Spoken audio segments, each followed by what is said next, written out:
श्री सत्यनारायण व्रतकथा अध्याय पहिला. श्री गणेशाय नमः.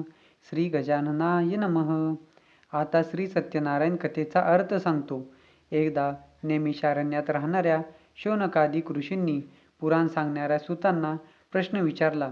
ऋषी विचारतात, हे मुनिश्रेष्ठा, मनातील सर्व फले कोणत्या व्रताने अथवा तपश्चर्येने मिळतात ते ऐकण्याची इच्छा आहे, कृपा करून सांगा.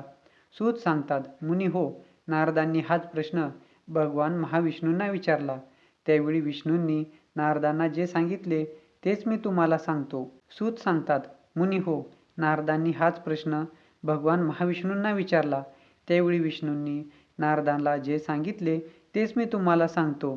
शांतचित्ताने ऐका.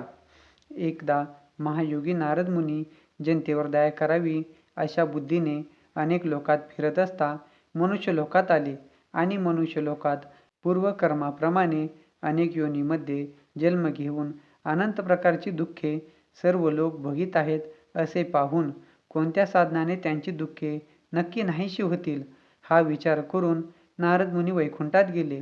त्या वैकुंठात 4 हातात शंख, चक्र, गदा व कमळ धारण केलेल्या व पायापर्यंत रुळणारी वनमाळा गळ्यात घातलेल्या स्वच्छ वर्णाच्या नारायण भगवंताला पाहून त्यांची स्तुती करण्याला त्याने प्रारंभ केला. ज्याचे रूप, वाणी व मन यांना न कळणारे आहे व जो अनंत शक्तिमान आहे, तो उत्पत्ती, मध्य व नाश यांनी रहित आहे, मूळचा निर्गुण आहे व जगाच्या आरंभकाळी तो 3 गुणांचा स्वीकार करतो, जो सर्वांचे मूळ कारण असून भक्तांची दुःखे नाहीशी करतो, त्या नारायणाला माझा नमस्कार असो. नारद मुनींनी केलेली स्तुती ऐकून भगवान विष्णू नारदाजवळ बोलले. भगवान म्हणाले, मुनिवरा, आपण कोणत्या कामासाठी आलात? तुमच्या मनात काय आहे ते सर्व मला सांगा, मी त्याचे समर्पक उत्तर देईन. नारद म्हणाले, हे भगवंता, मृत्यूलोकातील सर्व लोक आपण केलेल्या पापकर्मामुळे अनेक योनींमध्ये जन्म घेऊन विविध प्रकारची दुःखे भोगीत आहेत.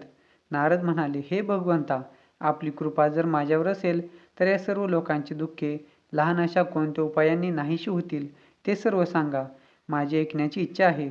भगवान म्हणतात, हे नारदा, लोकांवर कृपा करण्याच्या हेतूने जो तू प्रश्न विचारलास तो फारच सुंदर आहे.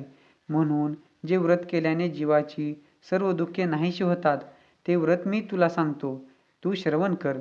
हे वत्सा नारदा, तुझ्यावर माझे प्रेम असल्यामुळे स्वर्गलोकात किंवा मनुष्यलोकात आजपर्यंत कोणालाही माहीत नसलेले व महापुण्यकारक असे व्रत आज तुला सांगतो. या व्रताला सत्यनारायण व्रत असे म्हणतात.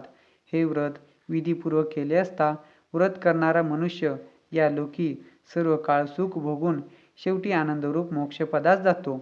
भगवान विष्णूंचे भाषण ऐकून नारद मुनी विष्णूंना म्हणाले, हे नारायणा, या व्रताचे फल काय, याचा विधी काय व हे व्रत पूर्वी कोणी केले होते ते सविस्तर करून मला सांगा. त्याचप्रमाणे व्रत कोणत्या काली करावे तेही सांगा.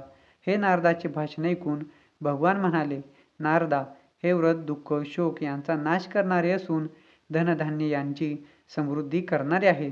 तसेच सौभाग्य व संतती देणारे, सर्व कार्यात विजयी करणारे हे आहे. हे व्रत भक्ती व श्रद्धा यांनी युक्त होऊन ब्राह्मण व बांधव यांसह धर्मावर निष्ठा ठेवून प्रदोषकाळी सत्यनारायणाचे पूजन करावे.